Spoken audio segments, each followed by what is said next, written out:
I am Vinnie Tortorich, folks. Your good intentions have been stolen, but don't worry. I'm here to help you get them back. You may be soft and succulent at the beginning of this process, but hang in there. Before long, you will be lean and mean, just like the woman on the other mic, the beautiful Miss Anna Vocino. Yeah. There she is. Yeah. Yeah, you know, when Anna told me she was going to cook today during the show, I was like, all right, she's always making something good. So right before the mics went hot, I asked her what she was going to make, and she told me. And just the thought of it, you know, everything Anna, by the way, folks, Anna Vocino, right there. Right? I hit the wrong one, Anna. Sorry about that. Anyway, Miss Anna Vocino right there. I love it. Everything reminds me of a song. It does. And when you started talking about spices and all this different stuff, rock and roll just went through my heart. And I went, I need the most rocketing mother effer on the history of any podcast rocking out.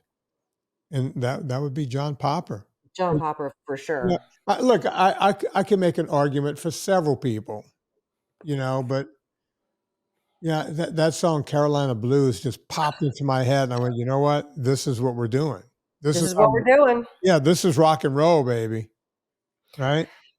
So what are we doing? This is rock and roll. We're doing some stuff on the fly today, mostly because you and I have managed to keep 3 weeks ahead on our schedule, which is great. Mm-hmm. We haven't had to cancel anything, despite you being treated for cancer. Yeah.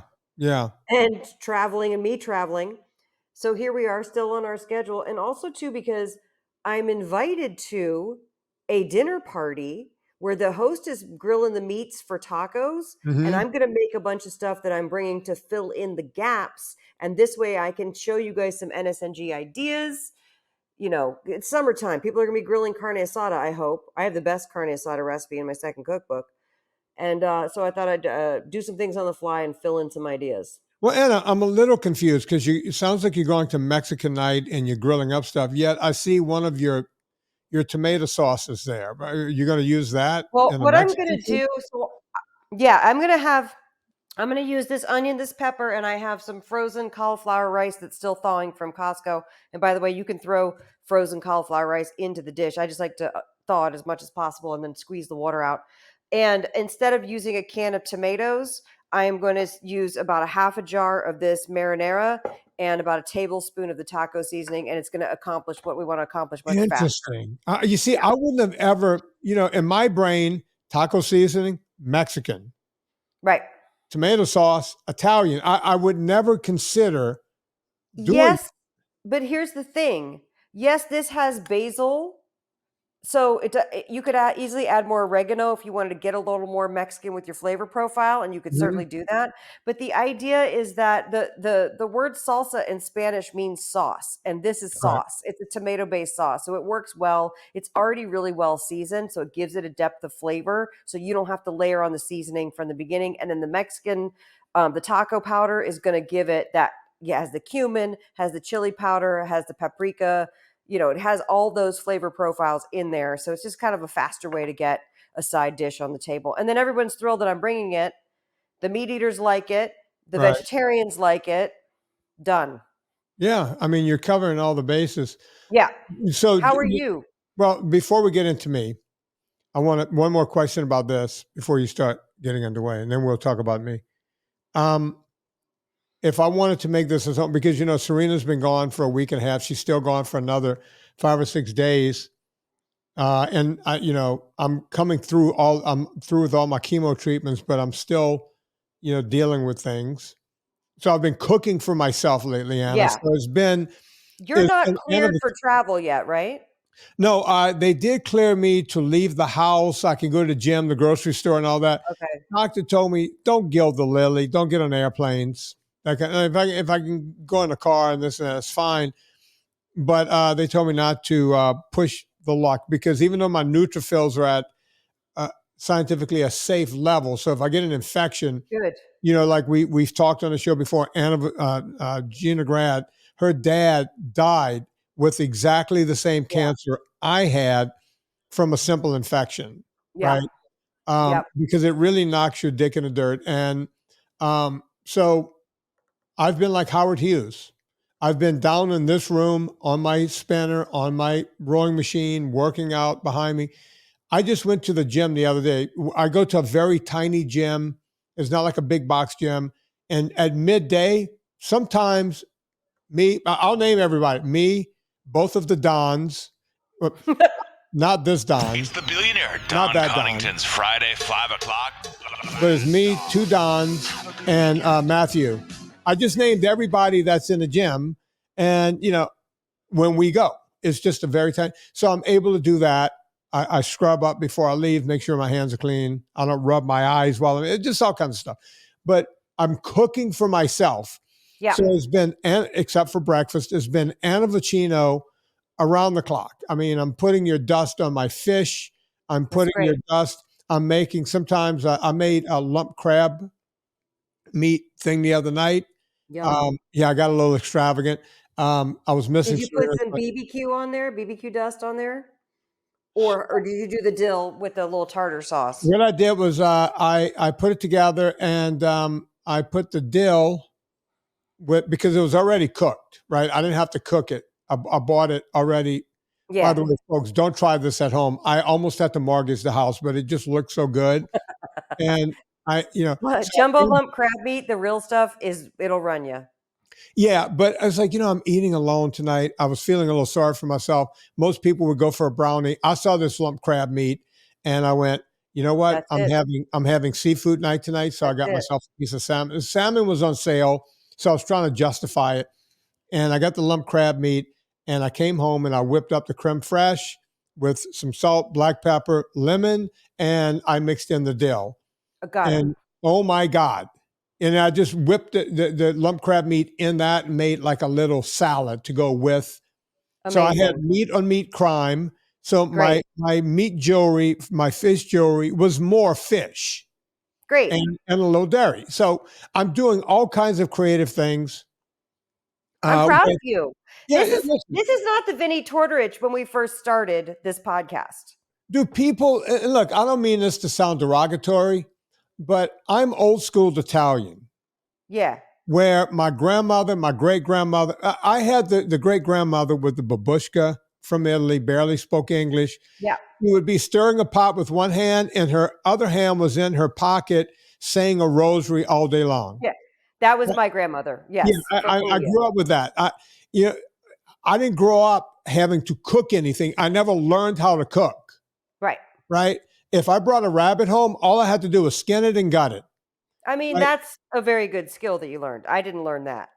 Yeah, I didn't even have to quarter it, so I didn't have to learn how to butcher the rabbit. My grandmother said, no, just skin it and gut it, and then give it to me. Well, you gut it, you field dress it anyway, because you might be hunting for several hours. You don't want those guts to stay in it. You want to get the testicles off if it's a male. So skin it, gut, and then when you get home, you skin it. And then I would give the rabbit to my grandmother because she wanted to quarter it a certain way. And cook it a certain way. Correct. Yeah. And so I grew up, like old school. Italian men, you bring the meat home. Italian women, we cook it up. I know that sounds like, what do they call that now? That makes me a what? Anti-Semite, a sexist. What else they call us? Misogynist? Misogynist. I'm not any of those things, folks. My wife is the most incredible woman on the planet, and I hold women in high regard. Everybody sees how my mother and I get along. So if you got problems with me, go fuck yourself, because that's who I don't think anybody had a problem with you saying that it was old school back in the day. Yeah, and that's how I grew up, and that's what I learned. And my wife has to leave a lot of times. She's been acting more out in Hollywood. She's back in England right now. Look, she didn't want to leave in the middle of me going through chemo, but there was, family issues she had to go deal with. Right. So, I'm here alone again, and dealing with it and getting through. Right. And you need to feed yourself so you don't go to the restaurant. Well, you can't go to the restaurant, so you don't get takeout. I wouldn't go anyway, but with all the seed oils in there. Anna, I got to be honest. We're down to restaurants maybe once a month. And that's when someone else invites us, hey, let's all get together. It's a social outing. Yeah. Yeah. And Yeah, Lauren and I very rarely pop over to a restaurant just ourselves anyway. And part of it's that we live in the country now and there's not a lot of options for like quick, healthy. You know what I'm saying? Like it's yeah. either like a big expensive thing where you know what I mean, where it's going to cost a lot of money or whatever. So we're saving it for social outings too. So Look, I I'm with you on remember that. on one of Serena's things about a year ago, there's a place near me called the Aberdeen, steakhouse. And it's Mhm. well known in this area. It's old school. Like it, they still have like the red leather, it's just like this old school steakhouse. And everyone, Yeah. oh, you go to I love Aberdeen. places like that. Yeah. So Serena was gone. I said, I'm going to treat myself. I'm going to go get myself a, nice steak and the whole thing. And when I'm eating out like that, I'm not looking at the price of the steak. Right. I'm either getting a ribeye or a strip. So I get whatever. And I had one drink and it was a shot of whatever, can't remember. No salad. As a matter of fact, I think I told this story in the podcast before. The waiter came by and he goes, "Is everything okay, sir?" I was just enjoying my drink. And I was like, "Yeah, why?" He goes, "We're known for our bread. You didn't order the bread. We brought the busboy told me he brought the bread by. You waved it off. Can we get you a salad while you're?" I said, "No, I'm just enjoying my drink. Take your time."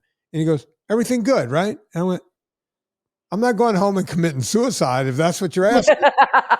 I'm trying. This is." Right. I said, "I'm sorry. I'm just not a. I don't believe in meat jewelry, I guess." And he thought that was funny and the whole thing. We got to laugh. He was an old school waiter, right?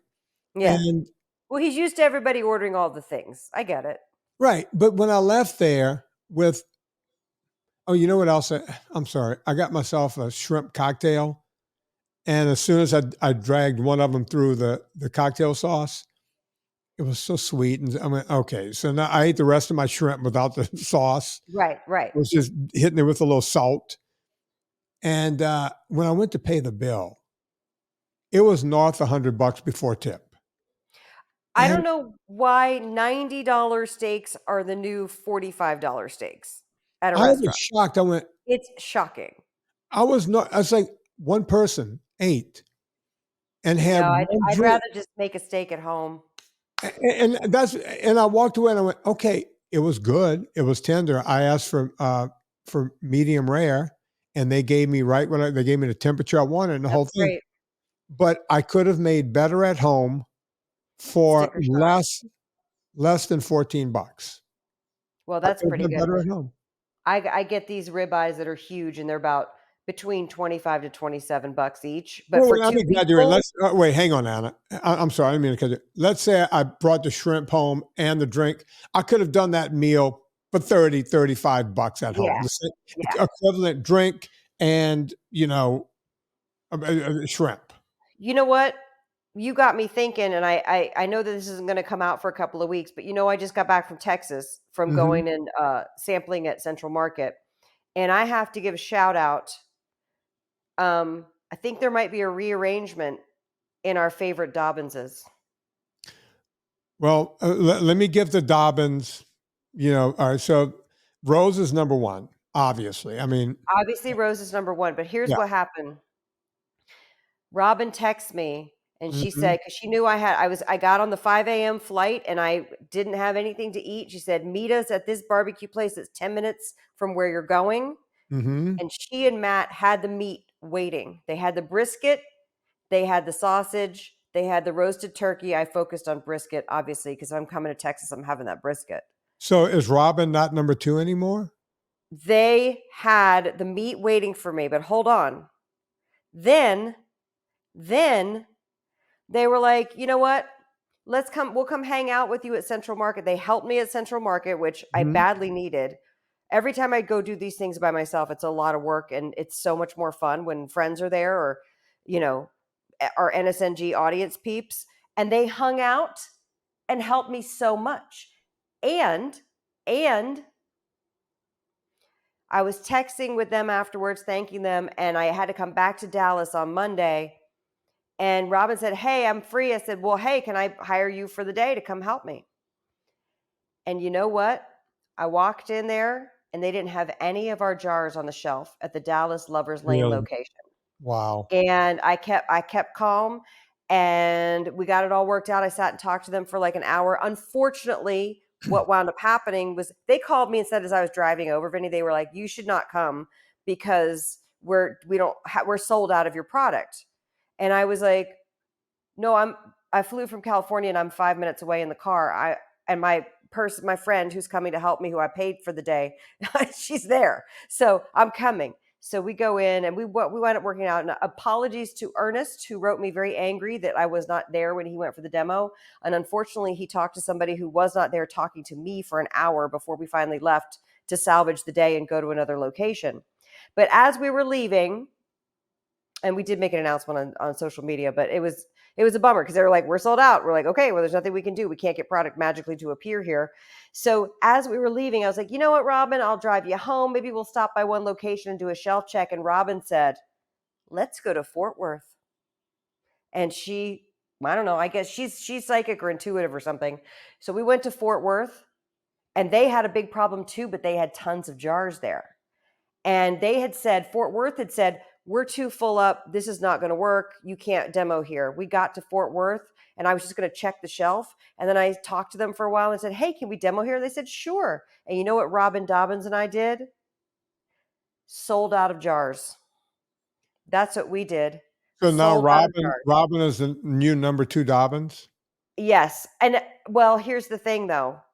It's hard to say because Matt drove us around. Matt got meat. Matt was busy working, so he had to do things. But you know what I'm saying? These Dobbinses, I thank them. I'm thanking them on the podcast. It's hard to say who's number 1 besides Rose, because obviously it's always going to be Rose. Yeah, Rose is number 1, then so everyone's just fighting for second. Anna, let me look at someone's name here. Yeah. I'm not going to give the last name.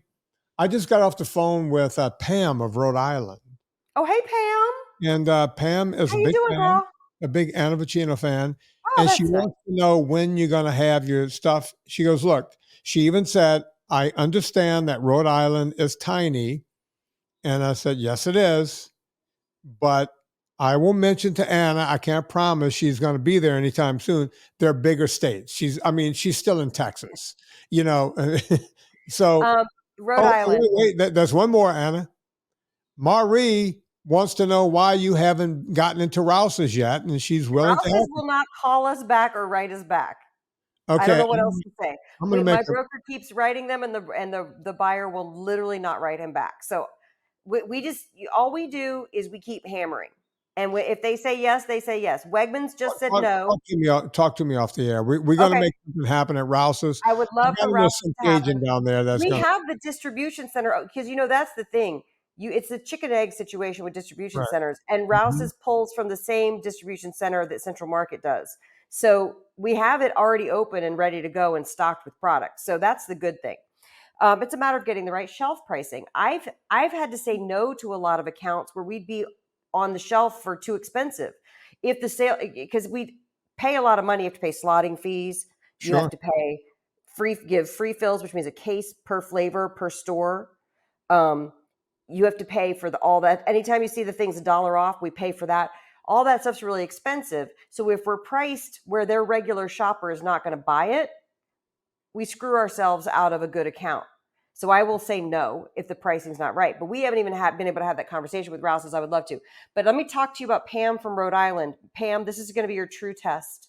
We just onboarded and are now on the shelves of 50 Food Town Allegiance food locations. 4 of those locations are in the state of Rhode Island, which I didn't know until I started inputting. I have manually put all of the addresses at eathappykitchen.com. So Pam, you look at the site, and if you have a food town near you, which is mostly New York and New Jersey, but also Rhode Island. I didn't know that. Let's see how small your state really is, because most people don't want to drive more than 10 minutes to the grocery store, and I don't like it. I think you can walk from location to location in Rhode Island. And Pam, you're going to be my number 1 shopper/supporter. And if you make that store sell a lot because you're buying that, I will come to that store and demo, because I am due to. Since I have her number at the top of my thing right now, while you're doing a Villa Capelli ad, I will write to Pam Hey, you know what's for sale on the Villa Capelli website? This olive oil decanter. In fact, let me go get the thing. And I will, you know what I'm going to do? I'm going to show you guys this. You can see if you're watching the video, this is crunchy garlic chili oil or crunchy garlic onion chili oil. I just posted the recipe for this on the website. That is made with a cup of Villa Capelli olive oil. And you see it's kind of red because it's got the paprika and it's got the pepper flakes. Now, if you see the difference between mine and the Trader Joe's one that I modeled it after, Trader Joe's is a little more red. Wait, Anna, I need to stop you in the middle of the ad. Which food store are you in Rhode Island? Food Town. Food Town. It's called Food Town, but she can check the website because they're called different things sometimes. Sometimes it's called, I don't know. Food Town is what I think it's called. Are you texting her? Yeah. So Villa Capelli, I've made this chili oil, which is at my annavocino.substack.com. I'll shake it up. It's got to be stirred up. Oh, it's so good on eggs, on avocados, on chicken, on fish. Don't buy the store-bought. Make your own. So anyway, Villa Capelli now has this decanter for sale that's the best olive oil on the planet, and they're back in stock, you guys. They are back in stock. Yep. You no longer have to go to their website and see sold out and enter your email and wait to see when it's going to come back in stock, because now is the time it is back in stock. Make sure you get the 3-liter tin. Make sure you get 2 3-liter tins and a 750 milliliter bottle. And here's why I say that. Because we have a discount code, Vinnie, VINNIE, and you'll get 10% off your order each and every time. Oh, Anna froze up right in the middle of saying that there's a discount code at Villa Capelli. It's Vinnie. Oh, no. Oh, there you are. I was doing it. I was finishing it for you, Anna. VINNIE. Don't put a wimpy Y on that. VINNIE, and you'll get 10% off. If you spend more than $120, well, you need to have $120 after the discount. So if you spend $140 with Villa Capelli, you get the 10% off. That's a big savings. You also get free shipping, another huge savings. So there's 2 ways to save at Villa Capelli. Go to villacapelli.com or vinnietortorich.com and click through the banner, either way, and get there. Anna. Yeah, I'm going to start cutting up some stuff for this Spanish cauliflower rice. And I also have a zone 2 question from Bob Zimmer. I don't know if we're going to get to that today. We may get to it. Now, we're recording this, folks. As Anna said, we are weeks. Oh, I should turn this, shouldn't I? Because now, is it recording like that where we just have like 2 of us like this? Should I do this so you can see the pan? Yeah. That's fine. And by the way, folks, if you want to go watch what Anna's doing over on YouTube, this podcast is also on YouTube. Which YouTube channel do you put it at? I'm not sure where, that's a Debbie thing. I don't know. Might be a Leona thing. I think that's a Debbie thing. I'm not sure who does it. Someone who I pay does that. And anyway, I'm going to cut a whole onion for this, by the way. A whole onion and a whole red bell pepper for this Spanish-style cauliflower rice. And the recipe's at annavocino.substack.com. Okay, I want to talk about we're recording this on the 7th of June. This is probably not coming out until the 1st. So I'm hoping that this is not a problem when it comes out. But, I'm a little ticked off about something, Anna. What's going on? Is the movie not out yet? It's not out yet. The movie was supposed to come out on the 30th. So it's now 8 days late. There's been speculation on iTunes and everywhere else that Big Food is dealing with Amazon saying, we don't want this thing to come out or whatever. I inherently do not believe that there's anything nefarious like that going on.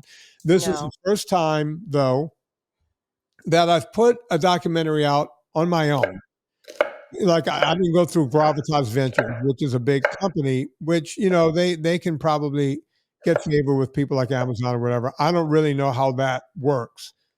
But I do know, remember Peter Pardini, the guy I worked with on my first 2 documentaries? Yep. Okay. Peter and I, or, whenever I need a confidant or someone to talk to and I'm working on my films, Peter will step in there and give me advice or whatever. Yeah. And I was talking to him the other day. He was like, man, where's the movie? And I was like, I don't know. And he's put movies out for different companies where they've put it out. He was the one that gave me the advice about going to Amazon and everything else. Right. Yeah, he's put out stuff for, the band Chicago. He's put stuff out for other companies, independent films or whatever. And I said, have you ever run into this? And his answer was, no, we've nothing ever like this. And I said, do you think something's going on? He goes, I don't know. He goes, my answer is I've just never seen it. Right.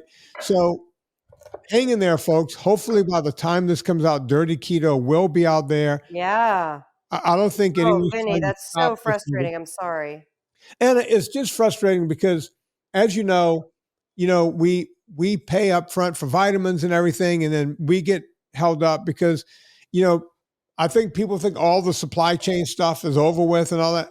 The reason when you go and buy stuff nowadays, everything is so expensive is because companies are still, dealing with supply chain issues. So all they do is they raise their prices on stuff they have. We've not done that. And we're still waiting around for products have gone up and everything else.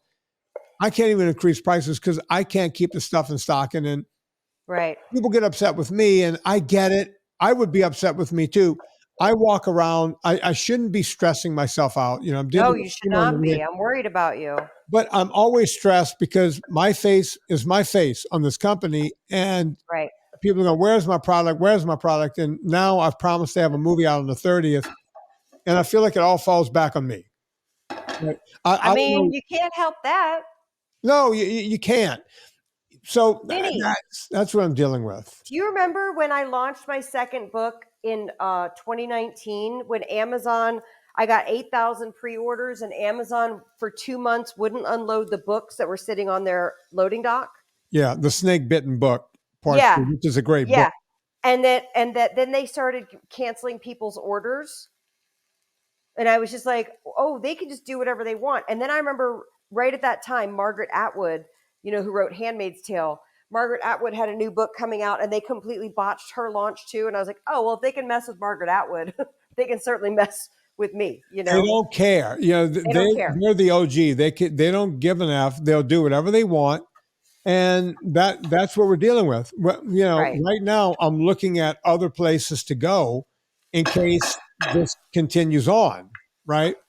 It means more uploading fees and everything else. And none of this stuff is cheap, which, it just puts me further in the financial hole on the movie.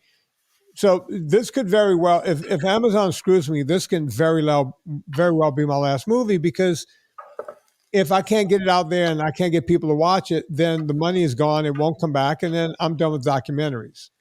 Right. So, and by the way, I'm not threatening. That's just a fact. No, it's a fact.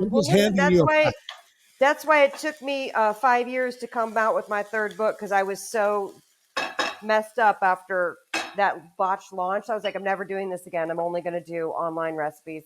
Yeah. But here we are. I have another book coming out. And when you're talking about the weeknight meals, that's the next pitch that's at the publisher right now, is easy weeknight meals. Good. I guess. Here we are. Ta-da. Ta-da. But I hear you. I'm like, oh, it was such a bad experience. I was like, I will never do that again. It's frustrating. It's infuriating.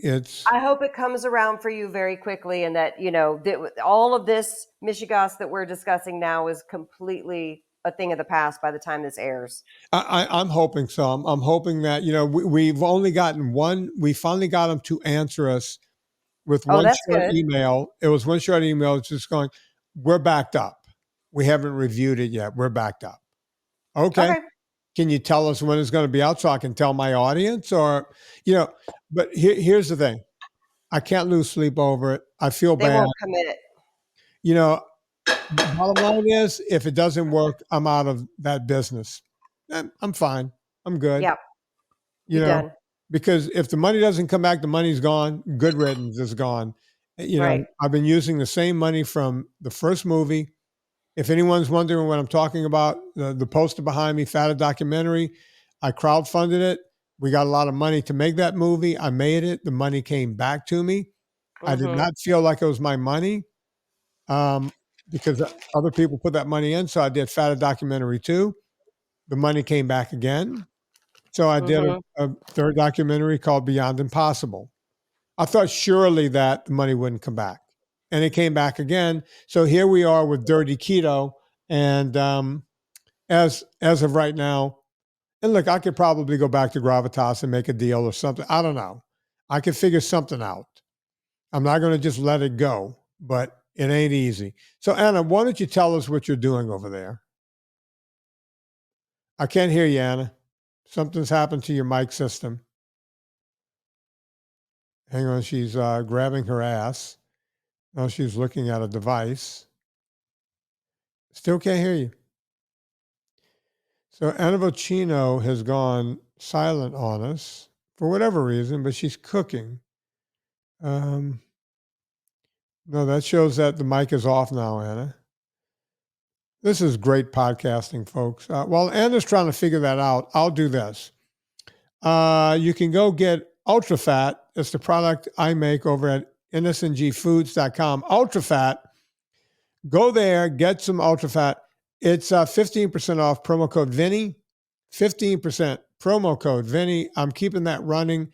People say, how long is that going to last? And, I say, I'm just keeping it running. If you guys want to save a few bucks on that product. A lot of people have been stocking up on it because they go, oh my God, 15%. It's a huge saving. So they've been doing a lot of that. And that's the way that works. Okay. Anna's still having trouble over there. Let's see. I can almost see her face, but then she keeps going away. Anna, if you can hear me, nod. Okay. Yes, you can. Turn that mic system off and just go to your computer. When she's doing something. What it did was it muted me despite. Oh, okay. Yeah. Now you're back. It didn't like my mic stop, so it went ahead and muted me. No, you know what I've noticed is these wireless mics run out of battery real fast. So here's what I did. I cut up a sweet onion. I cut up a red bell pepper, put them in with a little bit of salt, dumped a bag of frozen cauliflower rice from Costco in there. I did not dry it out, and I could see the little water crystals on the cauliflower rice. So I'm going to cook this uncovered because I want the excess water to, evaporate. So what I'm going to do is throw in, got my taco seasoning. If it clumps, you just do this with it. That's about a heaping teaspoon. I'm going to do a couple teaspoons here. While you're doing that, Anna, I notice you have a pan that looks like a non-stick variety. Did you put any oil in there, or is it just? I put Guacamole in there while you were talking. Okay. I did that first. So I'm going to do that, stir this in, get that nice and hot before I add, because once I add this sauce to it, it's going to add more liquid. So I'm trying to cook off a little bit of the liquid that's from the frozen cauliflower that will let off. So I'm going to let that sizzle a little bit. Can I ask you a zone 2 question from Bob Zimmer? Yeah, before you do that, we heard back from Pam. She goes, good to know, a little north of me, but I will definitely make a trip. Meaning she could probably put it on her roller skates or rollerblades and get there in 5 minutes. She could get on the Segway and head on up there? Yeah, a little north of her means that she's got 3 city blocks. Right. Okay. I'm going to ask you this question, and then I'm going to start to assemble parts of guacamole. And here's why I say parts. The last thing I'm going to add is avocado, because my dinner party that I'm going to is not for another 4 hours. And you really need to make guac right before, even if you put lime juice in there to keep it from oxidizing. So I'm going to, once you answer this question, I'm going to be cutting shallot, cherry tomatoes, and squeezing lime. And then, I just want to explain that. So let me ask you this question. Okay. From Bob. And then meanwhile, the cauliflower rice will cook. Oh, would help if I had glasses. Hope you made it back okay. Have a Vinnie question. I'm trying to jog 3 miles each day at lunchtime. Let me give you some frame of reference. He lives in like Frisco or Dallas or something, Texas. Like, it's hot. Yeah. Flat course. It's hot outside. I have a polar chest heart monitor. I'm trying to stay in zone 2. After mile 1, I creep up to zone 3. If I walk it, it'll come back down in about 100 steps to low zone 2. But I can only jog about 100 steps before it's back to zone 3. Question is, if I jog in zone 2 for 100 steps and walk for 100 steps and repeat, am I still getting my zone 2 benefits, or is this a waste of time? I'm jogging super slow, by the way. Thanks in advance. No exercise is a waste of time. So that's the short answer. But what's happening is look, Texas is humid as hell and hot. And when I go to Louisiana and I'll get up on the Mississippi River levee and I'll go for, several miles in one direction, turn around, come back, whatever I think will get me an hour of, jogging, I too run into that problem. Now you go, whoa, wait, Ben, I thought you were this aerobic guy, right? No, yeah, I am. But what happens is we have a little something called cardiac drift. Now, usually, if it's cool, yeah, it is. Yeah, it sounds like something you put into the washing machine. If you're in really good shape, if you're going at it, if I get on a spinner for like 3 hours or out on a bike ride for 3 hours or rowing continuously forever, zone 2, doing the same amount of work, will go to zone 3. That's called cardiac drift. Science has been trying to explain it and figure it out for eons. Anyone on the internet that tells you they understand exactly why it happens, no reason to listen to that man or woman ever again, because they're making it up, which means they're probably making up other stuff. That being said, I run into that problem too, usually when it's hot. Let me take that back. Not usually when it's hot. You run into cardiac drift when it's hot more readily than when it's cool or cold, period. So it's okay, Bob, if you stop from your slow jog and go into a walk, you're fine. The idea is, look, you're not trying to, run a 4-minute mile, are you? The whole idea is to exercise. So once you get into that zone 3 from the cardiac drift, bring it down. Now, cardiac drift just sounds like a fancy way of you're overheated and overworking, so your heart rate goes up. And then when you slow it down, it goes down. What's wrong with that? Nothing. That's fine. Walking, I tell people all the time, everyone thinks that when you start jogging, it has to be like Rocky 1, where everyone hears da da da da da da da, and I gotta go and I gotta go and I got no, walk. The idea is to keep moving, right? So walk. Right. When I got Don Coddington, hang on. It's the billionaire Don Coddington's Friday 5 o'clock. When I got Don Coddington ready, when he and I went up Mont Blanc, he came out to visit me a couple of times in LA to do some long hikes. And we had the amount that we were going to carry up the mountain on our backs and the whole thing. And whenever he would pull out of zone 2, I would go, okay, stop. Let's just stop and stand here. We stood still. And he was like, this can't possibly be getting me in shape. But it was. Did you say pull out his own tooth? Pull out of zone 2. Oh, he's got all of his teeth. I was like, pull out his own tooth. Yeah, that's how, Don likes to take it. Well, I pulled out my dentures. I'm ready. I'm too heavy. I need to get this incisor out of here. If I can't lose any weight, I'm taking this molar out. Oh my God. Okay, we're ready to pour in some sauce, by the way. Okay, go on. Let's do that. And I'll get back to Bob Zimmer in a second. Oh my God. So it's hard to see it, but it's dried out. And it that's looks what like paella a little bit. Yeah, you want it to replicate paella. So I put the taco seasoning in there. It's got the beautiful color. And now I'm going to do, you know what I'll do? About a half a cup. I'm going to mix it a half a cup. And then if I like that, I'll add some more. But, and you can, it's easy to taste as you go along because this is not, obviously, there's no raw meat in there. Why do I feel like that dish would be great if you added shrimp to it? It would be great. Oh, it would be wonderful. Absolutely. Yeah. I love doing shrimp on the grill. And the other thing is I'm going to make a little avocado crema topping because everyone else is going to have tacos and shells, but I'm going to have just the meat and then just this and guac. Mm-hmm. So I like to bring a little thing that I can put on the meat. Sure. Ooh, actually, okay, half a cup. We need a little more. Let's do a full cup. Yeah, when people go, how much do I put? When it comes to cooking, it's like you go to taste, right? And Anna realized it was too dry, so she went back a bit. That's right. While you're stirring that, it looks delicious. Let me finish the Bob Zimmer thing. Yeah, finish the Bob Zimmer thing, and I'm going to taste this and see if it's salty enough. So, Bob, you're not wasting your time. Keep doing it. Eventually, as you get into better and better shape aerobically, It'll take longer before you get the cardiac drift and end up in zone 3. But you have to go slow, move fast. You know the old saying, slow is smooth, smooth is fast. Okay? Keep that in mind. Slow is smooth, smooth is fast. Stay motivated. Wait, let me do that into the camera. When you're trying to get better at aerobic activity, remember this. Slow is smooth, and smooth is fast. Stay motivated. Give Debbie a low. Do it again, and explain what you mean, because I don't understand what you mean. So how should I explain that so I can get it? Give me some context. What did you not understand? Slow is smooth. I get that, but what does smooth is fast mean?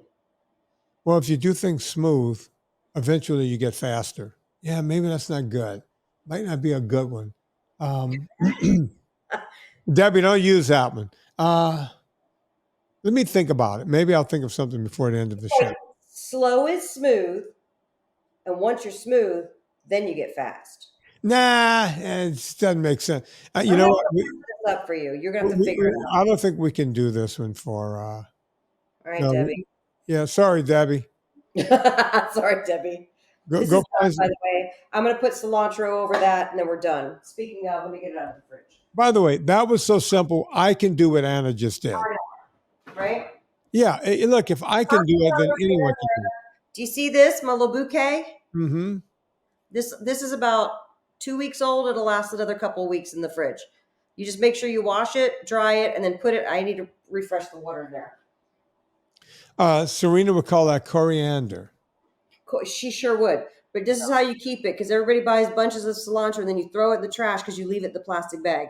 Don't do that. I should have grown some when I was growing all my herbs at the beginning of spring. I should have done some cilantro. I just planted some, but there wasn't enough, so I had to get some. I came home from Texas with a whole herb garden already planted. My Boston looks great. You should see it. Ooh, I bet. Wow. My tobacco's looking good too. How's your ornamental tobacco? It's coming around. Yeah, I'm growing tobacco. Are the drones gonna bust you for growing an illegal? Yeah, look, if they want to come over and bust me for having like 5 stalks of tobacco, I just want to see if Philip Morris is going to come after you. I want to see if I can get it to where there's the flower on top. Okay, I believe in you. I took it from seed. I had to, germinate the seeds. I had to take it. This has been an undertaking for something I'm just going to cut down in the fall. Yeah, that you're not going to put any use to. It's just a personal challenge. I wouldn't know what am I going to do? I'm not going to make a cigarette. No. Somehow you got to cure it and dry it or do something, By the way, I'm just saying for coriander / cilantro, I don't like the stems unless you're putting it in the processor. So this is a really good job to get your kids to do to help out in the kitchen. Just tell them to pick the leaves off the cilantro for you. I wonder if you can eat tobacco leaves. Like, people eat dandelions. That's kind of bitter. Dandelions are good for your, aren't they like good for bitter greens, like liver stuff? Probably. I feel like you just solved tobacco. You just saved an industry. I just saved tobacco. Guys. Hey, stop with your cigarette smoking. You can put this in a salad. Oh wait, but if you chew it, isn't that like dip in your gum? Oh yeah, I guess that's right. I think if you chew it. Never mind. Yeah, because I did some of that when I was a kid. There was no way I was going to eat that. No. Yeah, you're right. Don't eat tobacco, guys. We changed our mind. Yeah, we considered it, folks, and we decided not to. So we decided against it. Yeah, we decided that probably wasn't a good idea. No, definitely not a good idea. Okay, that is ready. I'm just going to turn the heat off. I'm chopping up some cilantro leaves, and this one is where you just do the rocking because it's kind of pillowy and billowy. Okay, did you finish Bob's thing? Because you were talking about slow is smooth, smooth is fast, and then we had to clarify. Yeah, Bob, just keep doing it. That's, look, that's one of the things I was talking to one of my consults today. I was like,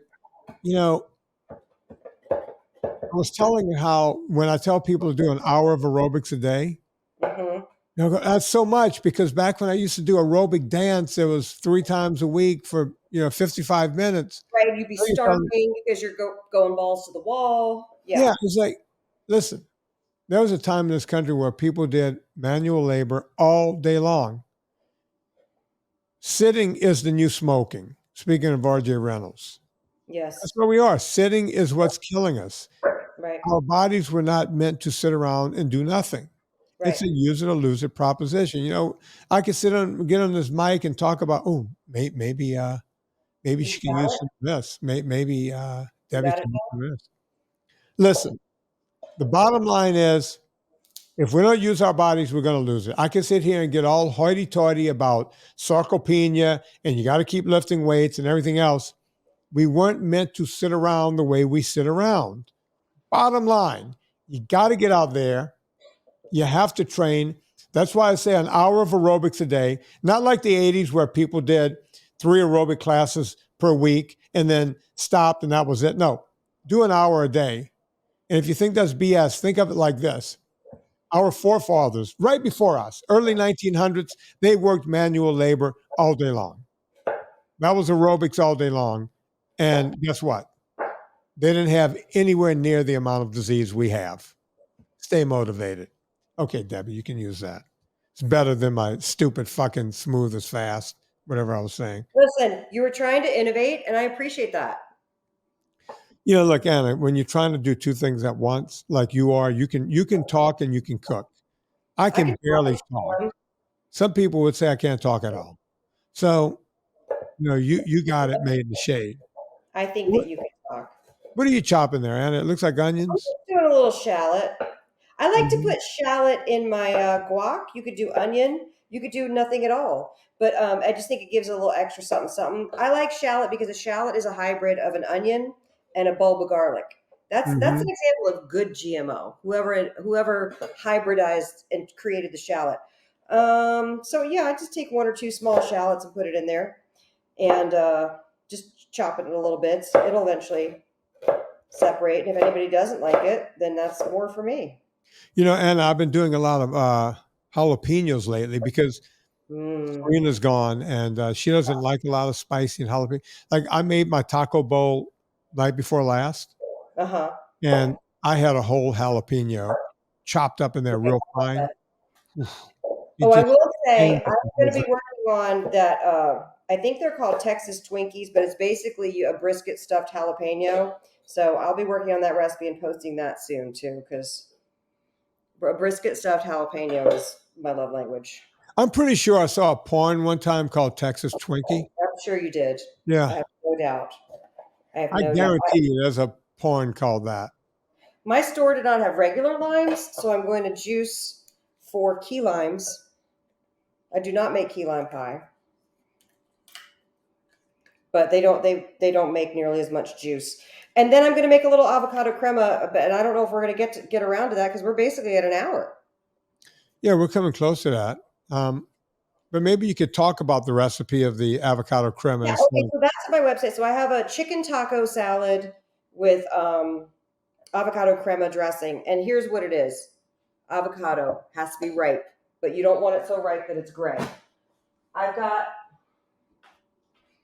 You can feel the avocado. I'm holding this up. If you make a little indentation in there with your thumb, it's ready. So I'm going to use this whole avocado. I'm going to use a little bit of heavy cream. I'm going to put lime juice in there, and I'm going to put cilantro and just a little bit of cayenne powder and taco powder for again, you want that cumin-based Mexican sensation in there. And you whip it up in a thing, or you can do an immersion blender, do it in a Vitamix. I'm going to use the little food processor, and I'll add more heavy cream and add a little more water if it's too thick, because I want people to be able to drizzle it onto their tacos, but I'm also going to put it on my meat, or you can use it as a dressing. It's almost like a avocado cilantro, like a green goddess kind of situation, but it's really good. And I can find that recipe at annavocino.com. annavocino.substack.com. Okay, annavocino.substack.com. That's where I'm publishing any and all new recipes that aren't going to be in a cookbook. So It used to be at annavocino.com, but we didn't have the capabilities to do what Substack does, which I really like. Hold on, got a little seed. Get out of there, seed. So what I have here in this bowl, it's about a tablespoon of lime juice, fresh cut shallot, fresh cut cilantro, and little diced cherry tomatoes. I do it to sight, to taste, and what I'll do is I have 6 ripe avocados in addition to the one that I'm going to put in my crema dressing, and I'm going to mash it up. That should be enough for a dinner party for 8 people. There's going to be 8 people. The reason why I like to put this stuff to it, the more of the filler stuff you put in, that makes your avocados go longer, because everybody loves the guac. Now, here's what I am going to do. When I'm done with the guacamole and I pour it into the bowl, I will be drizzling this crunchy chili garlic oil over the top of it for a little extra something. That recipe is also at Substack. So that's what I'm doing, Vin. This guy's ready. See that? Oh, that looks amazing. Right? NSNG. Let me express to the audience, this is one pot. This is a one pot. There's no cleanup. I love the non-cleanup. There and be done with dinner like super fast. Yeah. It's amazing what you've done there, Anna. So kudos to you. Thank you. Yeah. Anna, we're going to call it a day. You've done a great job here. She's getting ready to whip up her thing. I know she's got a party to go to. Thank you, Anna, for coming in here on a Friday. Folks, go check out everything. This week. Say again, Anna? Thanks for being flexible this week with my schedule. No problem. Folks, go to annavocino.substack.com to check out these recipes. For me, hopefully the movie will be out soon. So if the movie's out when this comes out on Amazon, go to Amazon, White's Dirty Keto, rate and review it. Yes. Rate and review this podcast. Do a lot of rating and reviewing. That's all we can ask you. It really helps. If you get value out of this, every review, especially anytime somebody posts a new review, it helps those little web crawlers and data miners and algorithms to pump us up to people's new feeds. It helps new people, and we need new people finding this work in order for the message to get out there. Anna, you're exactly right. I am. So, folks, on behalf of Anna Vocino, my name is Vinnie Tortorich. Put life into living and do it with these guys.